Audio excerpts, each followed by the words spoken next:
तुम खा क्यों नहीं रहे? इतने दिनों बाद तुम्हारी फेवरेट डिश बनाई है, चलो जल्दी से खाओ और बताओ कितनी अच्छी बनी, बताओ।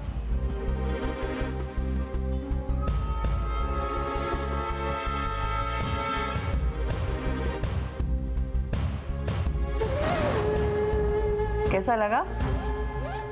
वैसे भी तुझे तारा के हाथ का बनाया ये मांस तो बहुत पसंद है। देख ले, घर के खाने की ये बात होती है। अब बेकार में इधर उधर मारा मारा फिरना बंद करना। हर छोड़ दे ये घूमना घामना। वादा कर हमसे, हमें छोड़कर कहीं नहीं जाएगा अब।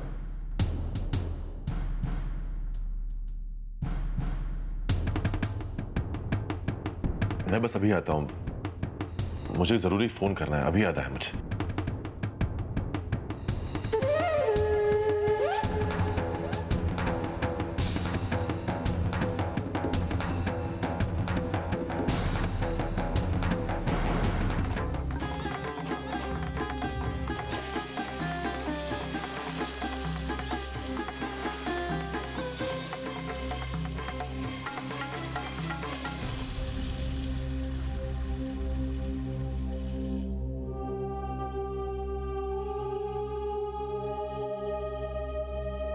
हमें माफ कर दीजिए भगवान, और कोई रास्ता नहीं था हमारे पास, कोई रास्ता नहीं था।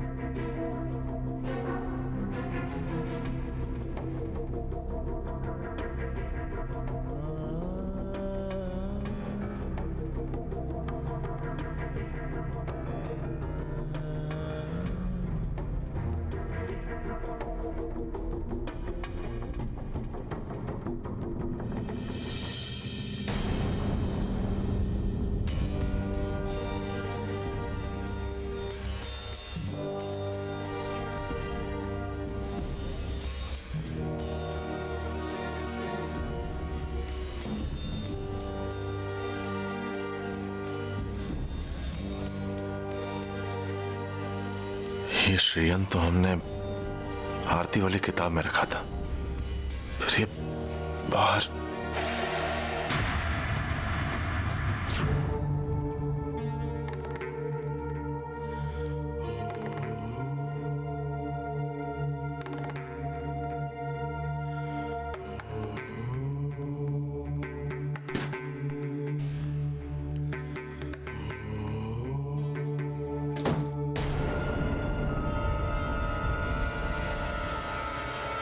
आप मुझे माफ कर दीजिए। कल तक तो आपको मेरी वजह से सिर्फ तकलीफें उठानी पड़ रही थी, लेकिन आज मैंने आपको पाप का भागी भी बना दिया। मैं जानती हूं आज मैंने जो कुछ भी किया है उसके लिए मुझे कभी माफ नहीं किया जा सकता। नहीं सलोनी जी, ऐसा मत कहिए। आपने जो कुछ किया वो आपकी मर्जी नहीं, मजबूरी थी, लेकिन हमने ऐसा होने दिया। इसमें कहीं ना कहीं हमारी मर्जी छुपी हुई थी। जी, मैं कुछ समझी नहीं। आज जो कुछ हुआ उसकी वजह आप नहीं, वो सब हमने अपने लिए किया।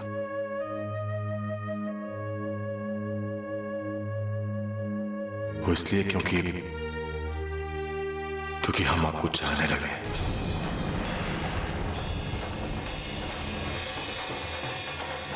जी, ये आप क्या कह रहे हैं? ये सच है सलोनी जी। हम जानते हैं कि आपको हमारा ये सब कहना उचित नहीं लग रहा होगा, परंतु सत्य यही है कि आपकी महानता को देखकर, अपने परिवार के लिए आपका त्याग देखकर, उनके लिए आपका निस्वार्थ प्रेम देखकर हम खुद को आपको चाहने से रोक नहीं पाए। और अब हम इस सत्य को आपसे और छुपा भी नहीं सकते कि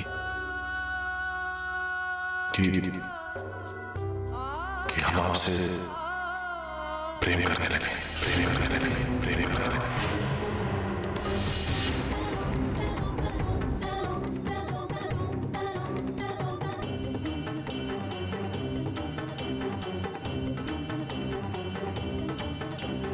नहीं,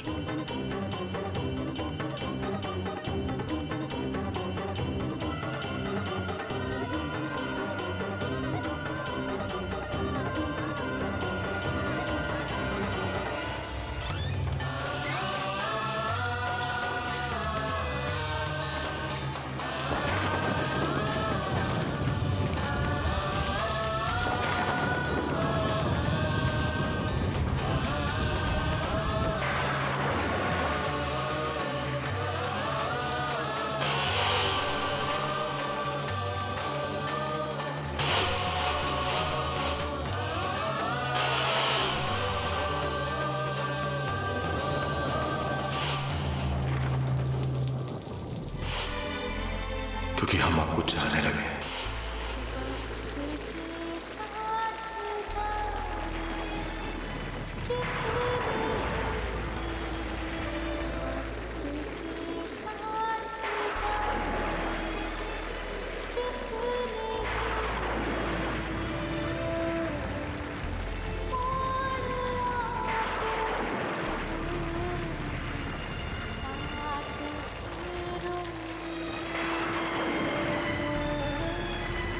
नहीं, ऐसा कभी नहीं हो सकता।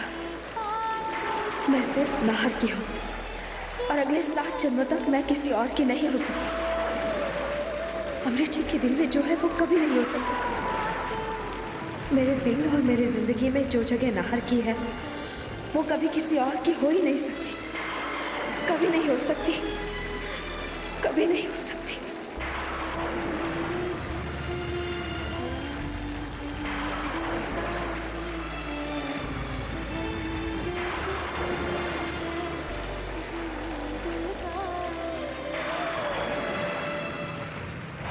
क्या तुमने मांस खाया? जानबूझकर इतना बड़ा पाप किया? एक पराई स्त्री के लिए अपना धर्म भ्रष्ट कर दिया तुमने। ऐसा क्यों किया अमृत तुमने? क्यों? माँ, असली धर्म तो दूसरों को खुशी देने में है ना। फिर हमने हमारा धर्म भ्रष्ट कहाँ किया? बल्कि हमने तो अपने धर्म का पालन किया। विश्वास कीजिए माँ, ये सब करते हुए हमें ग्लानि का नहीं बल्कि एक अद्भुत शांति का अनुभव हुआ है कि चाहे कुछ भी हो हम किसी के काम तो आए। बस करो अमृत, हम अच्छी तरह से जानते हैं कि हमारे बेटे के लिए अपने धर्म का पालन करने से बढ़कर और कुछ भी नहीं हो सकता। और अगर आज उसने गैरों के लिए अपने धर्म से मुंह फेर लिया तो इसके पीछे बहुत बड़ा कारण होगा जो तुम हमसे छिपा रहे हो। हमें बताओ अमृत कि वो कारण क्या है? वो वजह प्रेम है मां।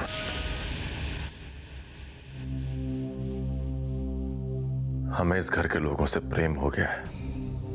नाहर के रूप में रहते हुए हम जिन रिश्तों के बंधन में बंध गए हमें उनमें आनंद आने लगा है मां। हमें यहां बच्चों से प्रेम हो गया है, भावों से प्रेम हो गया है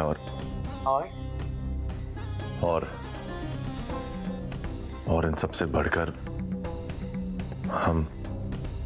हम सलोनी जी को चाहने लगे हैं मां।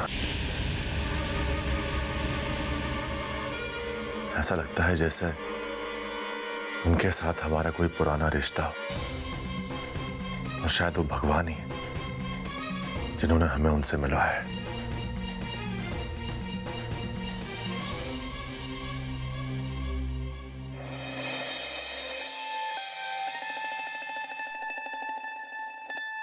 आप बहुत सुंदर है, बिल्कुल कृष्ण की राधा रानी की तरह। आप जानते हैं राधा रानी कौन थी?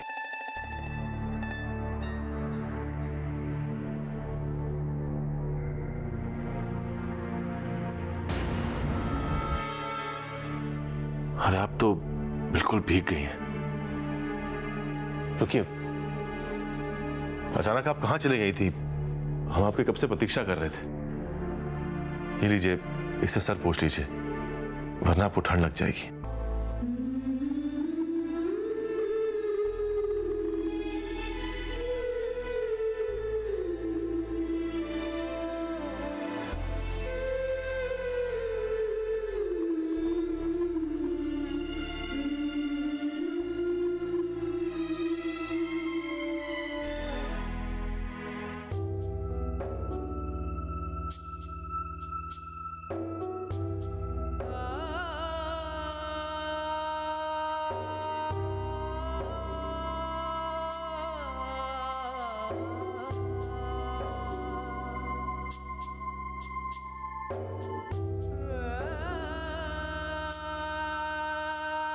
देखिए, हम जानते हैं कि आपके लिए हमारी भावनाओं को जानकर आपको कष्ट पहुंचा होगा, परंतु सत्य को छुपाना भी तो एक तरह से झूठ बोलना होता है। और हम ऐसा नहीं कर सकते थे। यही कारण है कि हमने अपनी भावनाओं को आपके साथ बांटा। अगर ऐसा करके हमने आपको कष्ट पहुंचा है तो हम आपसे क्षमा मांगते हैं। हमें क्षमा कर दीजिए।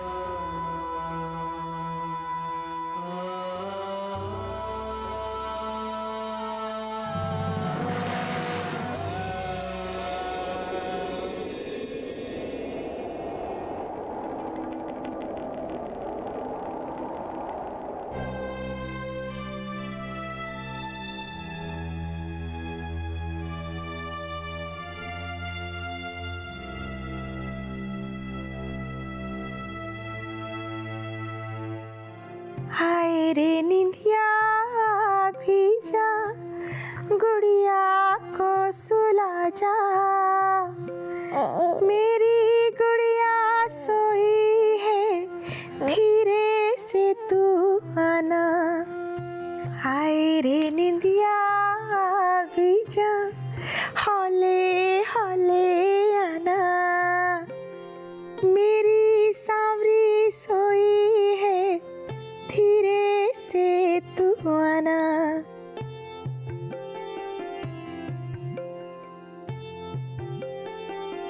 भाई साहब थे अत्ती रात को हमारे द्वारे। कितनी प्यारी लोरी है, बहुत मीठा गाती हो तुम। आइए ना भाई साहब, पधारिए।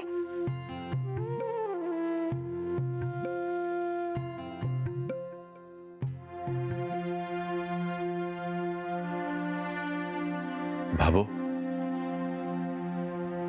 अरे नाहर, तू इस समय यहाँ सोया नहीं बेटे? भाभो, मैं सलोनी को देखने यहाँ आया था। आपने देखा उसे? सलोनी? वो तो सावरी को देखने गई है और फिर वहीं पे सोने वाली है। उसने बताया नहीं तुझे? नहीं, वो ठीक है भाभो, आप सो जाइए, मैं चलता हूँ। एक मिनट, यहां बैठ मेरे साथ। कुछ खास बात है क्या भाई साहब? कुछ खास नहीं, ऐसे ही सावरी की याद आ रही थी, इसलिए आ गई बस। तुम्हें बुरा तो नहीं लगा ना? सावरी सिर्फ हमारी छोरी नहीं है, थारी भी है। थारो भी उतरो ही अधिकार है जितना हमारो है।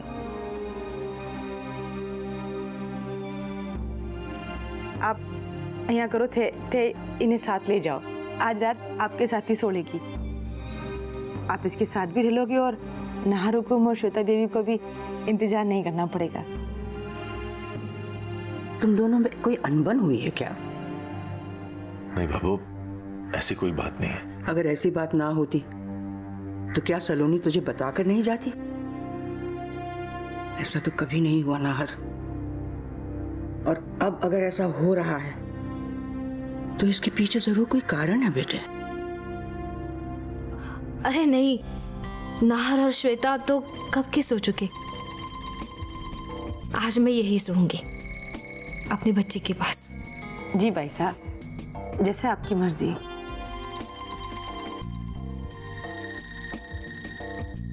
ब्रजेश की तो ऐसी दशा नहीं है कि परिस्थितियों से लड़ सके। तुम दोनों ही तो हो बस। और अगर तुम दोनों के बीच में भी सब सही नहीं है तो कैसे लड़ेंगे परिस्थितियों से? ये घर तो बिखर जाएगा बेटे। देख नाहर, तुम दोनों के बीच जो भी अनबन हुई हो, जो भी अनबन हुई है, इंसान से भूल तो हो ही जाती है। प्रेम की जीत इसी में है कि भूल को क्षमा कर दो। जानता हूं बाबा, और मुझे इस बात का एहसास भी है कि प्यार क्या होता है। प्यार के बिना हम कितने अकेले, कितने अधूरे होते हैं। प्यार से हमारी जिंदगी निखर जाती है, जीने के मायने बदल जाते हैं। प्यार हमें एक नया रूप देता है जिसमें हम खुद को भूलने लगते हैं, अपना हर सुख, हर दुख भूल जाते हैं। याद रहता है तो सिर्फ एक चेहरा जिसे हम प्यार करते हैं। जिस चेहरे पर आई एक मुस्कान हमें जिंदगी भर की खुशी दे जाती है, उसकी तकलीफें आंखों में आंसू ले आती हैं। तो फिर ये दूरी क्यों है तेरे और सलोनी के बीच में? शायद परिस्थितियों की वजह से बाबू। हाँ, शायद परिस्थितियां प्यार पर भारी पड़ रही। पर आप चिंता मत कीजिए बाबू, बहुत जल्द सब कुछ ठीक हो जाएगा।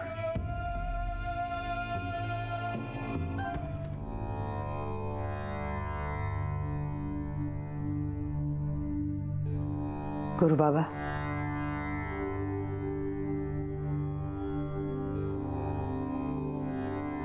आप यहाँ इस वक्त रात्रि के दूसरे पहर में? सब ठीक तो है? आइए बैठिए।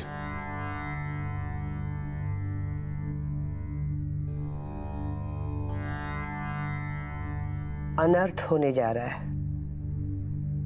आज वो होने जा रहा है जो हम सपने में भी नहीं सोच सकते थे। हमारा बेटा हमारी आंखों के सामने से दूर होता जा रहा है और चाहते हुए भी हम उसे रोक नहीं पा रहे हैं गुरु बाबा। क्या हुआ है? आज उसका फोन आया था। वो उस परिवार में जाकर सांसारिक मोह माया में उलझता जा रहा है गुरु बाबा। उसे प्यार हो गया है गुरु बाबा, उस परिवार से, उस सलोनी से जो उसे यहां से ले गई है। कुछ कीजिए गुरु बाबा। कहा था ना, ये वैराग नहीं, वो संसार ही अमृत की कर्म भूमि है। जो उसने लिखा है वो तो होकर ही रहेगा। और जितनी जल्दी आप ये बात मान लें, उसी में आपकी और आपके बेटे अमृत की भलाई है। नहीं गुरु बाबा, हम हमारे बेटे को अपने से दूर कभी नहीं होने देंगे। अगर भाग्य में भी लिखा है तो हम भाग्य को बदल देंगे। हम अपने बेटे को वापस लाकर ही रहेंगे, चाहे उसके लिए हमें जो भी क्यों न करना पड़े।